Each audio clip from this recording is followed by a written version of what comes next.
पुण्यातील लोहगाव वायुसेना स्थानकाच्या प्रतिबंधित परिसरात मोठ्या प्रमाणात बेकायदा बांधकामं आणि अतिक्रमणं वाढत असल्याचा गंभीर प्रकार समोर आलाय। विशेष म्हणजे ही अतिक्रमणं हटवण्यासाठी वायुसेनेकडून गेल्या 2 वर्षात तब्बल 16 वेळा स्थानिक प्रशासनाला पत्र देण्यात आली, मात्र त्यानंतरही ठोस कारवाई झालेली नाही।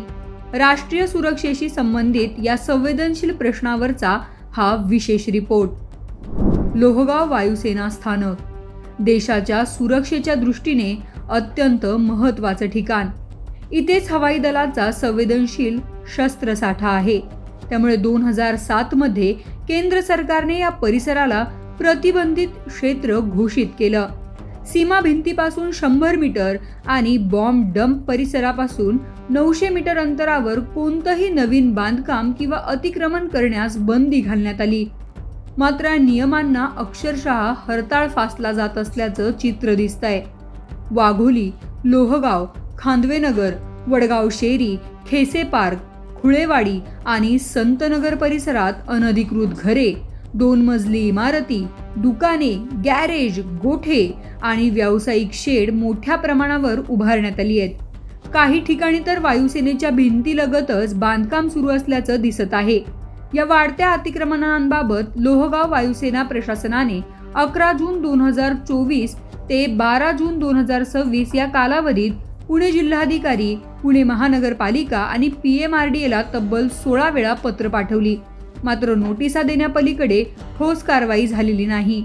त्यामुळे या अतिक्रमणांना नेमकं कुणाचं पाठबळ आहे असा सवाल उपस्थित होतोय। प्रतिबंधित क्षेत्रातील नैसर्गिक ओढाही बुजवून त्यावर प्लॉट तयार करण्यात आल्याचाही आरोप आहे। या जागेवर व्यावसायिक उपक्रम सुरू असून पोलीस कारवाईनंतरही काम सुरूच असल्याचा दावा केला जातोय। तसेच काही RMC प्लांटवर कारवाई झाली, मात्र त्याच परिसरातील आणखीन एक प्लांट अद्याप सुरू असल्याने दुजाभावाचा आरोपही केला जातोय। पुणे महानगरपालिकेच्या झोन 1 आणि झोन 4च्या हद्दीच्या वादामुळे ही कारवाई रखडत असल्याचं सांगितलं जात आहे। एका झोनमध्ये कारवाई झाली तर दुसऱ्या झोनमधील अतिक्रमण कायम राहत असल्याने संपूर्ण प्रतिबंधित क्षेत्र अतिक्रमण मुक्त होत नाही।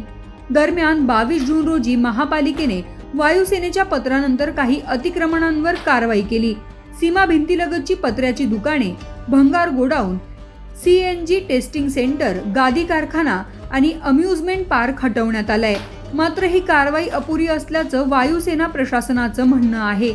देशाच्या सुरक्षेशी संबंधित असलेल्या लोहगाव वायुसेना स्थानकाच्या प्रतिबंधित परिसरात अतिक्रमणांचा विळखा दिवसेंदिवस वाढत आहे। वायुसेनेकडून वारंवार पत्र देऊनही कारवाई होत नसल्याने आता स्थानिक प्रशासन या गंभीर प्रश्नावर काय भूमिका घेणार याकडे सर्वांचं लक्ष लागलंय। राष्ट्रीय सुरक्षेशी संबंधित या संवेदनशील प्रकरणात संबंधित यंत्रणा आता व्यापक आणि प्रभावी कारवाई करणार का, हा मोठा प्रश्न आहे। या प्रकरणावर आमचं लक्ष कायम राहील।